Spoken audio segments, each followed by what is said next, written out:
जनता ने दिखा दिया कि दर्द की हद से गुजारे तो सभी जाएंगे, दर्द की हद से गुजारे तो सभी जाएंगे, तैरे या डूबे किनारे तो सभी जाएंगे, कोई कितनी भी बुलंदी पे चला जाए मगर आसमानों से उतारे तो सभी जाएंगे।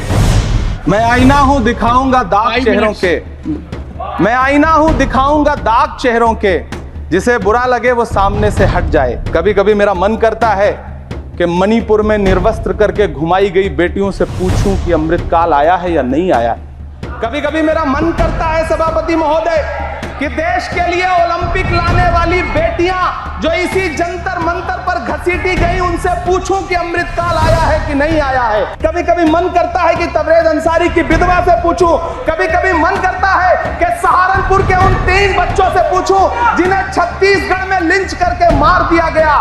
सभापति महोदय कभी कभी मन करता है कि मैं गुजरात के चिखोदरा में क्रिकेट मैदान में लिंच करके मार दिए गए सलमान बोहरा के परिवार से पूछूं कि अमृतकाल आया है या नहीं आया है। अस्सलामु अलैकुम वरहमतुल्लाहि वबरकातुहू। सामईन व नाज़रीन, उम्मीद है कि आप तमामी हज़रात खैरियत से होंगे। अल्हम्दुलिल्लाह मैं भी बिल्कुल ठीक हूँ। और आपसे बस थोड़ी गुजारिश है कि अगर आपने अभी तक हमारे चैनल को सब्सक्राइब नहीं किया तो मैं अपने नए मेहमानों से गुजारिश करूंगा कि हमारे चैनल को सब्सक्राइब करें और वीडियो को लाइक करके प्यारा सा कमेंट ज़रूर कर देना। अज़ीज़ान मोहतरम, इस दौर के अंदर हक़ की बात उठाना, लोगों के हक़ की बात करना बड़ा मुश्किल काम है। कुछ लोग तो ऐसे हैं जो हक़ की बात करते नहीं, सिर्फ अपनी और अपने फ़ायदे की बात करते हैं, और कुछ लोग ऐसे हैं जो अपने मफाद को छोड़कर अपने फ़वाइद को तर्क करके कौम के हक़ की बात करते हैं। लोगों के जज्बात कौम के सामने इस तरीक़े से बयान किए जाते हैं ताकि कुछ कौम को फ़ायदा हो, और चाहे वो सरकारी महकमा हो या प्राइवेट महकमा हो या किसी गरीब की कोई कुठिया का मामला हो या किसी अमीर की किसी महल का मामला हो, जो हक़ बोलने वाले होते हैं वो हमेशा हक़ बोल के गुज़र जाते हैं। जी हाँ, एक ऐसे ही नाम को हम आपके सामने रखने वाले हैं। हिंदुस्तान के बड़े मशहूर व मारूफ़ शायर जनाब मोहतरम इमरान प्रतापगढ़ी। आपने शायद कभी इनकी वीडियो देखी हो, इनकी शायरी को नात भी पढ़ते हैं और मनक़बत भी पढ़ते हैं और लोगों का दर्द भी अपनी शायरी के ज़रिए बयान करते हैं।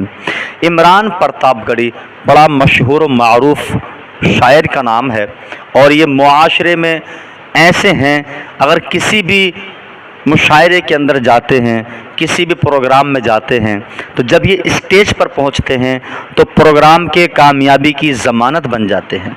जी हाँ, इमरान प्रतापगढ़ी ने कौम के सामने तो दर्द बयान किया ही है अपने दिल का, लेकिन जब बात आई है सरकारी महकमे की, जब बात आई है सभा की, तो आपने वहाँ भी अपने जज्बात पर कंट्रोल नहीं किया और हक़ को वाज़ेह किया है, लोगों के हक़ की बात की है। अपनी शायरी और अपने अल्फाज के ज़रिए, अपने जुमलों के ज़रिए ऐसा माहौल बनाया कि सब देख कर के हक्का बक्का रह गए। आईना हूं दिखाऊंगा दाग चेहरों के, जिसे बुरा लगे वो सामने से हट जाए। सभापति महोदय, दुनिया के सबसे बड़े लोकतंत्र का महापर्व चुनाव गुजर चुका है। कांग्रेस मुक्त भारत का नारा लगाने वाले प्रधानमंत्री जी अपनी पथराई आंखों से किंग कर्तव्य विमूढ़ होकर समीक्षा में लगे हुए हैं कि आखिर कसर कहां रह गई। सभापति महोदय, सारे प्रहसन किए गए, भाषाई मर्यादा को तार तार किया गया, एक पूरी कौम को घुसपैठिया पुकारा गया, मछली मंगल सूत्र भैंस से होते हुए मुजरा जैसे शब्दों से भाषणों को सजाया गया, चुने हुए मुख्यमंत्रियों को जेल भेजा गया, महाराष्ट्र में राजनीतिक दलों को तोड़ा गया, उनके सिंबल छीने गए, चाहे वो शिवसेना हो चाहे वो एनसीपी हो, विपक्ष के सबसे बड़े दल के बैंक अकाउंट को फ्रीज किया गया।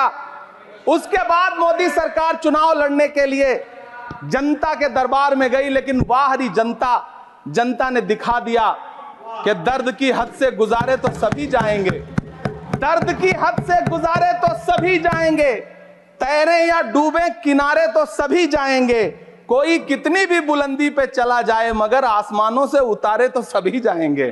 जनता ने दिखा दिया इस देश की। मैं महामहिम राष्ट्रपति महोदया के भाषण पर चर्चा करने के लिए, अभिभाषण पर चर्चा करने के लिए यहां खड़ा हुआ। सरकारी भाषण की मजबूरियां होती हैं, सरकार की तारीफ करनी पड़ती है, लेकिन जिस एक शब्द के इर्द गिर्द पूरा भाषण बुना गया था वो था अमृतकाल। सभापति महोदय, छात्र नौकरी मांगने पर लाठियां खा रहे हैं, 2 जून की रोटी मुहाल है, पेपर लीक ने लाखों छात्रों का भविष्य चौपट कर दिया है और देश को बताया जा रहा है कि अमृतकाल आया है। कभी कभी मेरा मन करता है कि मणिपुर में निर्वस्त्र करके घुमाई गई बेटियों से पूछूं कि अमृतकाल आया है या नहीं आया है। कभी कभी मेरा मन करता है सभापति महोदय कि देश के लिए ओलंपिक लाने वाली बेटियां जो इसी जंतर मंतर पर घसीटी गई उनसे पूछूं कि अमृतकाल आया है कि नहीं आया है।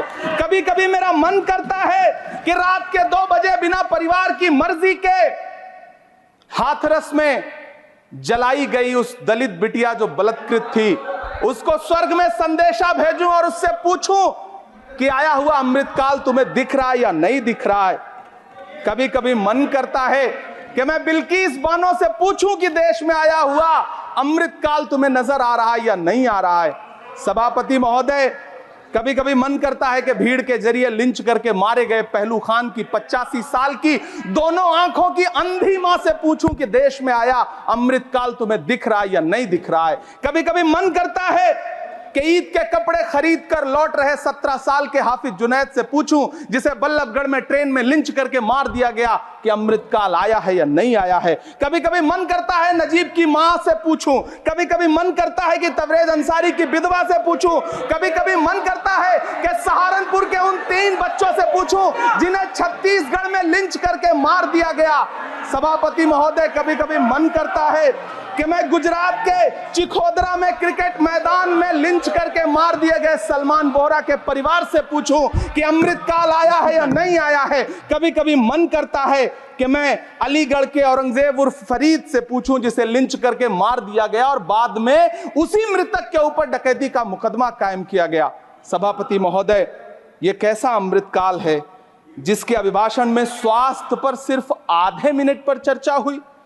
कैंसर के मरीज दिन ब दिन बढ़ रहे हैं, हार्ट अटैक से हंसते खेलते बच्चे जान गंवा रहे हैं, कभी क्रिकेट के मैदान में कभी जिम में, और इस सरकार के पास स्वास्थ्य पर बात करने के लिए आधा मिनट है। सभापति महोदय, कोविड वैक्सीन को लेकर के लंदन की अदालत से जो तथ्य देश के सामने आए हैं उन्होंने भय फैला रखा है। कांग्रेस की सरकारों ने भी चेचक, पोलियो और प्लेग जैसी महामारियों के टीके लगवाए, लेकिन न तो कभी सर्टिफिकेट पर अपना फोटो छपवाया और न कभी उसके नाम पर वोट मांगे। कांग्रेस की सरकारों ने यह किया है, लेकिन इन सरकारों ने क्या किया है, मोदी जी ने क्या किया है कि राजनीतिक दलों को तोड़ा और तोड़ करके चुनाव लड़े, और चुनाव लड़ने के बाद भी आशातीत सफलता प्राप्त नहीं हुई है। सभापति महोदय, अंतिम 1 मिनट आपसे लूंगा, मुझसे बहुत सारे। आधा minute please, 1 minute sir. You have made a speech, you know what you have did. अंत में सभापति महोदय, मैं अंत में यही कहना चाहता हूं कि चुनाव समाप्त हो चुके हैं, सरकार बन चुकी है, लेकिन मुझे इस देश के प्रधानमंत्री जी से यह कहना है कि आप नारे लगाते थे सबका साथ सबका विकास। चुनाव के बाद अंतिम बात सर की ये झूठी सच्ची अदाकारी, अंतिम बात शेर सुना लो, अंतिम बात, time is over, you can't follow time also, take your seat now. श्री जोश के money, nothing will go on record. श्री नहीं बाकी है सर, मैं देख रहा हूँ सर, उस पर मत देखिए। Thank you sir. Pramod ji, on the point of time सुनिए sir. I am losing my time sir. आप भी बोल लीजिए, dialogue is going on. Shakti Singh ji भी बोल लें। कितने एडवाइजर्स हैं आपके, बता दीजिए मुझे।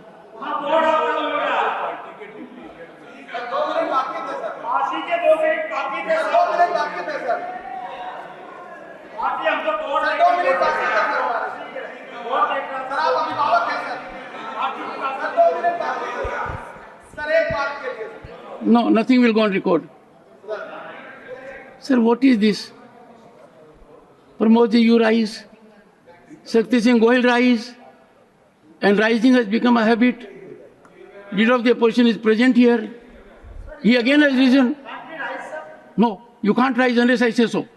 Sir, when something is going wrong, it is our right to rise. Mr. Shakti Singh, You are our guardian. Mr. Shakti Singh, A member was speaking. I have indicated to you that the board was not functioning. I am very particular to ensure every member gets the time that is allotted to him. Don't try to become a judge in your own cause. And secondly, if your party will give you the authority to say so, We have given him the authority. Yes. who are you to give the authority? Leader of the opposition has to give the authority. My whip has given me an authority. Sir, Now let me Khadge ji. say, my whip has given me an authority. Khadge ji, My party to give me an what is happening? My whip has given an authority. Look at what is happening. Listen to me for 2 minutes. Listen to Look me at what is happening. Listen to me for 2 minutes. My whip has given me an authority. Now give me just 2 minutes. Okay.